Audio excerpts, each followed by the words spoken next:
তোমাকে ধন্যবাদ দেওয়ার জন্য ফোনটা করলাম। আসলে সেদিন তুমি আর তোমার মা যদি আমাকে অপমান না করতা, তাহলে হয়তো আজকে চাকরিটা পাইতাম না। থ্যাংক ইউ স্যার আমার বাসায় এসে পড়ানোর জন্য। আমার না বিকালে পড়তে যেতে ভালো লাগে না। কেন? বিকালে বাইরে যেতে ভালো লাগে না? তোমার বাইরে যেতে ভালো লাগে না কারণ ছাদে উঠে সূর্যাস্ত দেখতে ভালো লাগে আর গাছে পানি দিতে ভালো লাগে। দুপুরে তো স্কুলেই থাকি, স্কুলও তো বাহির, তাই না? রাইট। আচ্ছা, তোমাকে আমি একটা অঙ্ক করতে দিই, হ্যাঁ? দেখি তুমি অঙ্কে কেমন, ঠিক আছে? চলো, এই অঙ্কটা আমাকে করে দেখাও তো, তুমি অঙ্কে কতটা পাকা দেখি তো। ম্যাম, আরে তুমি বসো বসো বসো, দাঁড়াচ্ছ কেন বলি? চাও না, একটা ঝামেলা হয়ে গেছে। আমার আগে যে বুয়া ছিল, হ্যাঁ। হঠাৎ করে ওকে বিদায় করে দিয়েছি। কাজকর্মে একদম মনোযোগ নেই, হুট করে ডিসিশন নেওয়া, নতুন করে বুয়া খুঁজে পাইনি। ভালো কথা, তুমি তো মেসে থাকো তাই না? ওখানে বুয়া আছে না? হ্যাঁ আছে তো। আচ্ছা, ওই বুয়াকে বলো না একটা ভালো বুয়া খুঁজে দিতে। ঠিক আছে, আমি বলবো না। ঠিক আছে। আম্মু, নতুন টিচারকে কেমন লাগছে? ভালো লাগছে মা। শোনো, স্যার যেভাবে যেভাবে বলে সেভাবে পড়বে, ঠিক আছে? হ্যাঁ ওকে, তুমি পড়ো। ঠিক আছে। হ্যাঁ করো, এখানে প্লাস দাও, প্লাস 100 দাও।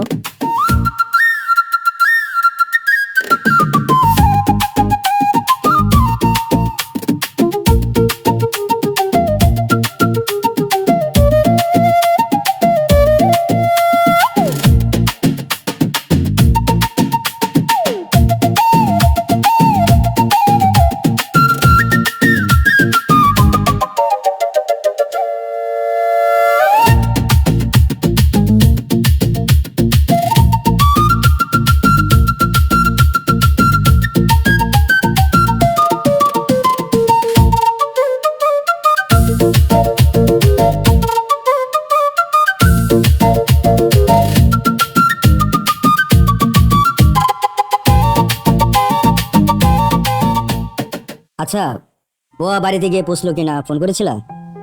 হ্যাঁ আমি ফোন করেছিলাম, খুব খারাপ লাগলো বুঝছো, অনেক কান্নাকাটি করতেছে। ঠিকঠাক মতো পৌঁছে গেছে। বুয়ার মেয়ের সাথে কথা বলেছি কয়েক মাস বেড়াক, তারপর পাঠিয়ে দিতে। ঠিক আছে, আসুক, কিন্তু সে যেন এসে রান্না বান্না না করে, অন্য কিছু কাজ করবে। সমস্যা নেই, বাসায় তো আরো কত কাজ থাকে, তাই করবে। আচ্ছা, নতুন বুয়া পেয়েছো? হ্যাঁ, আফতে স্যারের সাথে কথা বলেছিলাম, তার মেসেজে বুয়া আছে, তার সাথে সে কথা বলে সন্ধ্যায় জানিয়েছে। রাজ্জাক ভাইয়ের সাথে কথা হয়েছে, রাজ্জাক ভাইকে বলে দিয়েছি সকালে আস। তাহলে তো ভালোই হয়, পরিচিত বুয়া পেলে ভালোই লাগে। তাছাড়া এখন ভালো বুয়া পাওয়া মুশকিল। আচ্ছা, নতুন টিউটরের খবর কি, কেমন? ভালোই তো মনে হচ্ছে। জানো, আজকে আফ্রিকে পড়ানোর পরে সে আফ্রিকে নিয়ে ছাদে গিয়েছিল, দেখলাম অনেক সময় একসাথে ঘোরাফেরা করে তারপরে নিচে এসেছে। বিষয়টা তো আমার খুব ভালো লাগলো। সবকিছু ভালো হলেই ভালো। আরে আব্বা, তুমি দাদুকে তাড়িয়ে দিয়েছো কেন? মা, দাদুকে তাড়িয়ে দেইনি, তোমার দাদু তো আসবে। ঠিক আছে, তাই জানি হয়। দাদু অনেক ভালো মানুষ, আমাকে অনেক আদর করতো। দেখো মা, এই যে আমাদের যেমন একটা ফ্যামিলি আছে, তোমার ওই দাদুরও তো একটা ফ্যামিলি আছে। সে তার ফ্যামিলির সাথে দেখা করতে গেছে, দেখা করে আবার চলে আসবে, এসে তোমাকে আদর করবে, টেক কেয়ার করবে। ঠিক আছে, তাই জানি হয়। জানো মা, আজকে না আমরা ছাদে গিয়েছি, একসঙ্গে সূর্যাস্ত দেখেছি আর গাছে পানি দিয়েছি। আমরা কিন্তু ঘুরতে যাব। ঠিক আছে, এখন না, পরে ঘুরতে যাবা। আচ্ছা মা, তোমার নতুন টিউটর কেমন? অনেক ভালো, পাপ্পা আমাকে অনেক আদর করে। গুড, ঠিক আছে, যাও শুয়ে পড়ো। যাই হোক, সবকিছু মিলিয়ে ভালোই লাগলো।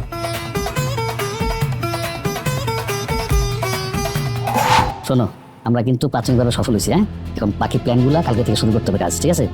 আচ্ছা, ওই যে কাজের বুয়াটা, ওই বাড়ির কাজের বুয়ারে কেমনে তাড়াইছেন?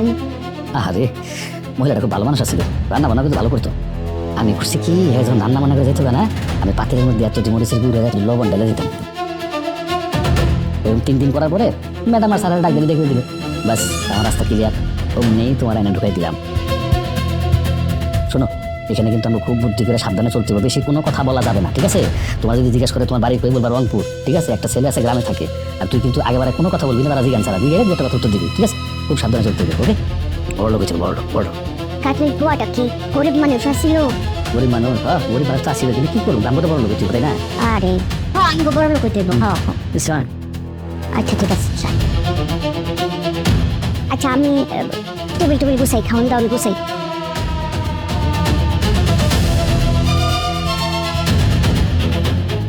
কি সত্য বুদ্ধি রে বাবা, বড় লোক হইলে পাখির পশমের গদি বানায় আরাম। ও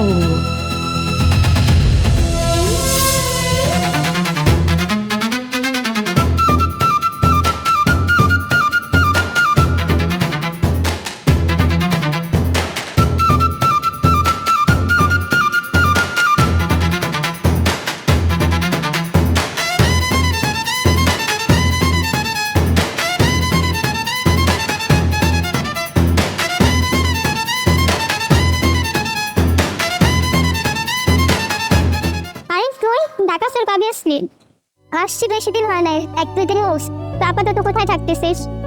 আমি থাকতেছি, আমাদের দুঃসম্পর্ক একটা আত্মীয় আছে না, ওদের কাছেই উঠছি। আসলে আপনারে খুঁজে পাওয়া যাইতেছে না, চাকরিও খুঁজতেছি, সব কিছু নিয়ে অনেক ঝামেলাতেই আছে। আচ্ছা ঠিক আছে, তোর কারো কাছে থাকতে হবে না, তুই আমার বাসায় চল আমার সাথে, ওকে? তোর কোনো সমস্যা না, আমার কোনো সমস্যা নেই, তোর জন্য সব কিছুই সমস্যা। সালমা, জি আসতেছি ম্যাডাম, আসতেছি।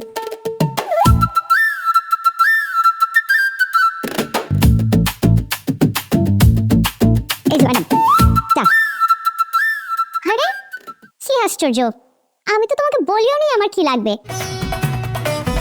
তুমি কি করে বুঝলা যে আমার এখন চা দরকার? আরেকটা কথা, তুমি এভাবে দৌড়ঝাঁপ করে কাজ করো কেন? হ্যাঁ, বয়স হয়েছে তো, এত তাড়াহুড়ো করে কাজ করার কোনো দরকার নেই, আস্তে ধীরে কাজ করবা, সময় লাগলে লাগুক। ওই ম্যাডাম গ্রামে ছুটি করে কাজ করি তো, এই জন্য অভ্যাস হয়ে গেছে। আচ্ছা ঠিক আছে। আচ্ছা শোনো, তোমার কি পাসপোর্ট আছে? আমরা আবার নেক্সট মান্থে ইন্ডিয়া যাব, তুমি যদি যেতে চাও পাসপোর্ট থেকে পাসপোর্ট দিও। কি যে কোন ম্যাডাম, গরিব মানুষ, পাসপোর্ট কই পাবো? কোনো অসুবিধা নেই, আমরা পাসপোর্ট করিয়ে নিব। তুমি এক কাজ করো, কালকে তুমি তোমার 2 কপি পাসপোর্ট সাইজের ছবি আর এনআইডি কার্ড নিয়ে আসো। আচ্ছা ম্যাডাম, জীবনে বিদেশ দেখি নাই, শুনছি ইন্ডিয়া খুবই সুন্দর দেশ, আমার তো খুশি সীমা নেই ম্যাডাম। ঠিক আছে, যাও কালকে সব দিয়ে এসো তাহলে। আচ্ছা আচ্ছা যাও ম্যাডাম, চা ঠিক আছে? একদম ঠিক। আচ্ছা ঠিক আছে।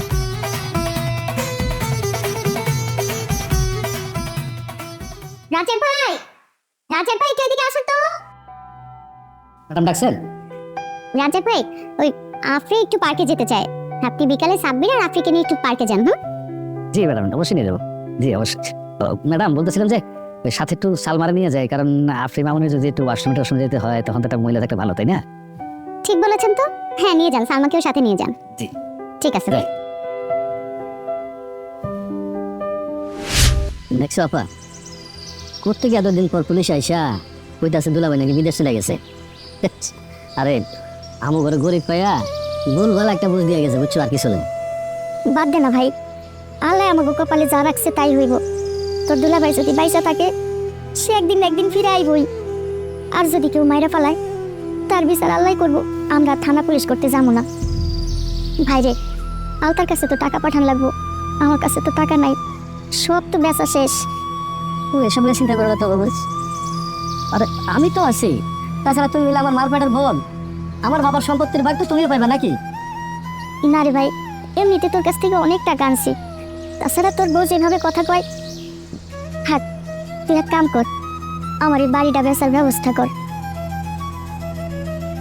কি কইলা তুমি? বাড়ি বেচার কথা কইলা? তুমি এই কথা আর একবার মুখে দিয়ে আনবা না। আরে কে কি কইলো না কইলো এসব নিয়ে তুমি এখনো বসে আছো?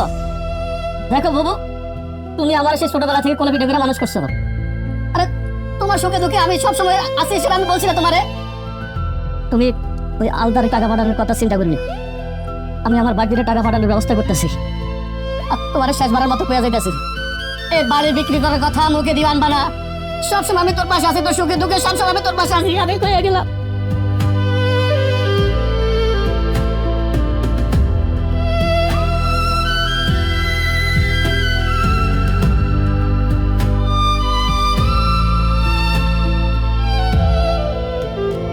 তুমি দিশে সব গন্ডগোল লাগে, আমার সমস্ত প্ল্যান নষ্ট করে ফেলেছো।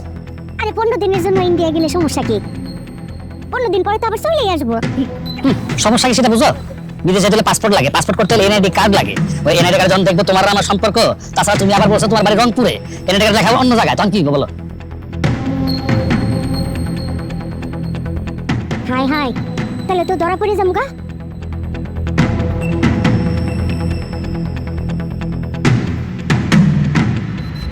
তাহলে উপায় কি হবে এখন? আমি জানি না কি উপায় হলো। উপায় একটাই, তখন বলছো না ইন্ডিয়া যাবা, এখন বলবো যে আমি ইন্ডিয়া যাবো না। যখন তারা ইন্ডিয়াতে যাবে তখন তুমি ছুটি নিয়ে বলবো যে গ্রামের বাড়ি যাবে, ওখানে আমার ছেলে আছে। আর কারো কিছু করতে হবে না, আর আমি যা বলতেছি তাই ঠিক মতো শোনো।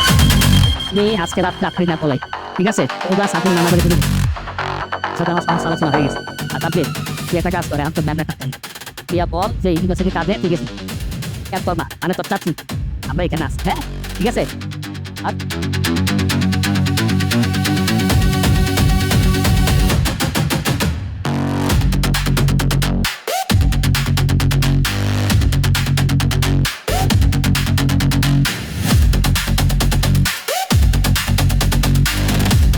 কোটি টাকা? আরে হ, এভাবেই তো আস্তে আস্তে চুষা চুষা বড় লোক হইতে হইব, জোকের মতো বড় লোক হইতে হইব।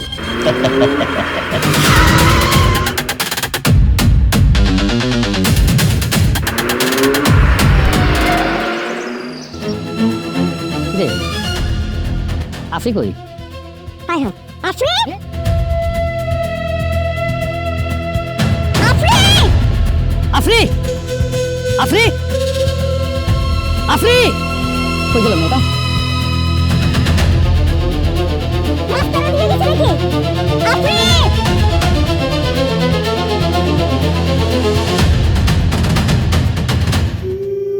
রাবেয়া, আমার মামুনিকে নিয়ে তোমার মাথা ঘামানোর একদম দরকার। শোনো, আমার মামুনির উপর আমার দৃঢ় বিশ্বাস আছে, এমন কিছু সে করবে না যেন বাবা মার মাথা গেট হয়।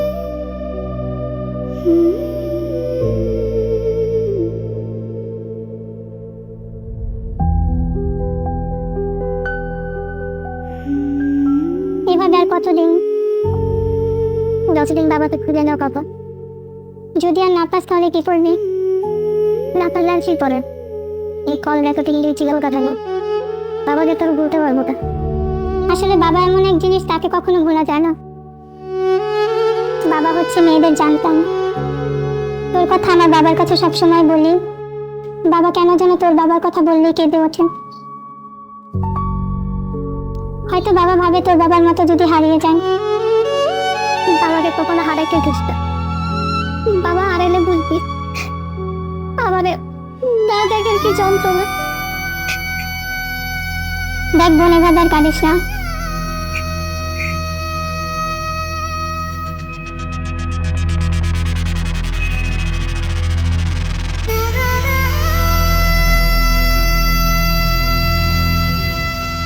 ওদের সবার সাথে আফ্রিকে পাঠানো ঠিক হয়নি।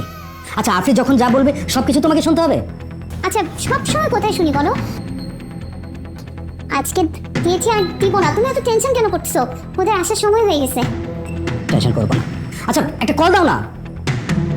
ফোন তো করতেছি, সাব্বির ফোন ধরে না, রাজ্যের প্রায় ফোনটা বন্ধ। আমার মনে হয় চার্জ শেষ, তাই না বলো? চলে আসবে, তুমি তো হাইপার মেরো না।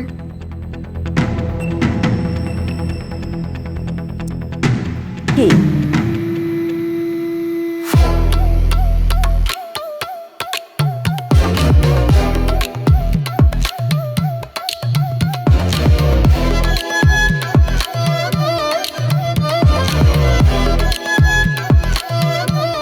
রাজু? হ্যাঁ রাজু। জি স্যার। তুমি রাজ্জাকের বাড়ি চেনো? জি স্যার। একটা মানুষ এতদিন ধরে নিখোঁজ, কিন্তু এই মামলার কোনো অগ্রগতি নেই। আমার তো মনে হয় না এই ফাইল আজ পর্যন্ত কেউ হাত দিয়েছে। আমরা প্রশাসনের মানুষ হয়ে যদি মানুষকে এভাবে ধোকা দেই, মানুষ তো বিশ্বাস হারিয়ে ফেলবে। একটা সময় তারা নিজের হাতে আইন তুলে নেবে। এই গ্রামে নদী থেকে এই ফাইলে একটা মানুষের বিচ্ছিন্ন মাথা বডি পাওয়া গেল। বডিটা কার, মাথাটা কোথায় গেল, আপনারা তদন্ত করে কিছু বের করতে পারলেন না। আপনি আমাকে বলতে পারেন মানুষ কেন থানায় আসবে, কার কাছে যাবে? আমরা পুলিশের লোক হয়ে যদি তাদেরকে সহযোগিতা না করতে পারি, তাদের কাজগুলো তদন্ত না করতে পারি, এই কাজগুলো কে করবে? আমার জানি কেন মনে হচ্ছে দুই মিলে এক হয়ে যাচ্ছে। আমরা কেসের খুব কাছে চলে আসছি। স্যার, আপনার আগের দিনে ছিল উনি টাকা ছাড়া কিছুই বুঝতেন না। যিনি টাকা দিত উনি তার কথাই বলতেন। রাজ্জাক নামে যিনি নিখোঁজ হয়েছিল, ওনার মেয়ে বারবার থানায় এসেছে, শেষে তদন্ত করে রিপোর্ট করছে উনি নাকি বিদেশ চলে গিয়েছেন। এই জন্যই আজকে উনি খাগড়াছড়ি। খবর নিয়ে দেখেন ঠিক মতো ঘুমাতে পারছে কিনা। আচ্ছা চলেন, আমরা রাজ্জাকের বাড়ি যাবো, আর এক সপ্তাহের মধ্যে এই মামলা তদন্ত শেষ করবো আমরা। জি স্যার, যান।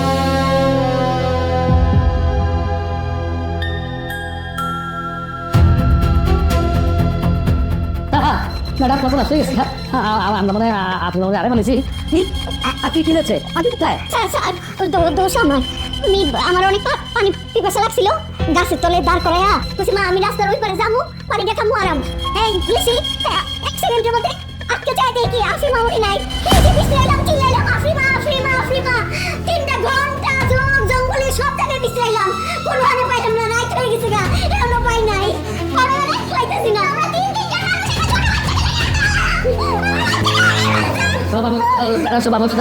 বাসি দেন সব কিছু করে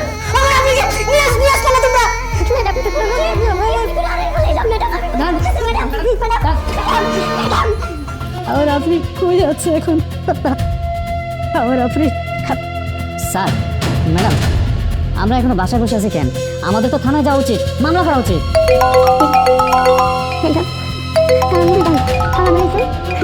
ম্যাডাম আসবে হ্যালো আপনার নাম কি আলতাফ? জি আমি আলতাফ বলছি কিন্তু আপনি কে আপনার মেয়ে আমার কাছে আছে। হ্যাঁ কি বলছে আপনাদের জি জি জি বলেন বলেন টাকা লাগবে 10 লাখ। যদি কোনো চালাকি করেন তাহলে আপনি আপনার মেয়েকে আর দিতে পারবেন না। পুলিশকে খবর দেওয়ার চেষ্টাও করবেন না। আমি আপনাকে 10 লাখ টাকা দেবো আমি আমার ড্রাইভারকে দিয়ে আমি টাকাটা পাঠিয়ে দিচ্ছি আমার মেয়ের যেন কিচ্ছু না হয় ঠিক আছে, ড্রাইভারকে দিয়ে টাকাটা পাঠিয়ে দিন, মেয়ের কোনো ক্ষতি হবে না। আচ্ছা আপনি ঠিকানা দেন আমি এক্ষুনি টাকা পাঠাচ্ছি টাকা কিন্তু 10 লাখই পাঠাতে হবে, নয়তো কিন্তু আপনার মেয়েকে আর আপনার কাছে ফিরে পাবেন না। কথাটা যেন মনে থাকে। না না না না আমি আপনার টাকা পাঠাচ্ছি আমি এক্ষুনি টাকা পাঠাচ্ছি আমার আপনি যেন কোনো ক্ষতি না হয় টাকা কিন্তু 1 ঘন্টার মধ্যে পাঠাতে হবে। জি জি জি আমি 1 ঘন্টার মধ্যে পাঠাচ্ছি রাজাক ভাই আপনি টাকা নিয়ে আমার মেয়েকে নিয়ে আসেন পুলিশ যেন না জানে ভাই প্লিজ এই সাবিরা আমি কিন্তু একটা সন্তানের মা সাবধান আপনি মায়ের যেন কোনো ক্ষতি না হয় এক তিল পরিমাণ যেন ক্ষতি তাই সব মাতা মাতা হোক হয়তো করো রাজাক ভাই আপনি 10 লাখ টাকা নিয়ে যান আমার মেয়েকে নিয়ে আসেন পুলিশ কেন কেউ যেন না জানে আমরা ছোট ছোট কেউ জানে পুলিশ জানবে না কেন স্যার পুলিশকে জানানো উচিত আমাদের তাড়াতাড়ি ইনফর্ম করেন স্যার না অনেক বড় ঝামেলা হয়ে যাবে ও তো ভাই আগে আগে আগে আগে আসুন ম্যাডাম আসুক তারপরে পুলিশ শব্দ হ্যাঁ হ্যাঁ নাকি স্যার হ্যাঁ হ্যাঁ রাজা ঠিক কথা বলেছে আগে আমার মেয়ে আসুক তারপরে সবকিছু হবে আমি টাকার এখন ব্যবস্থা করছি এই ড্রাইভার সাবধান আপনি মায়ের যেন একটা ফুলের টুকটা না করে একদম সাবধানে মা বাপের কুলে বুঝাই দিবেন আচ্ছা চলুন এরকম থেকে টাকাটা দিয়ে দিই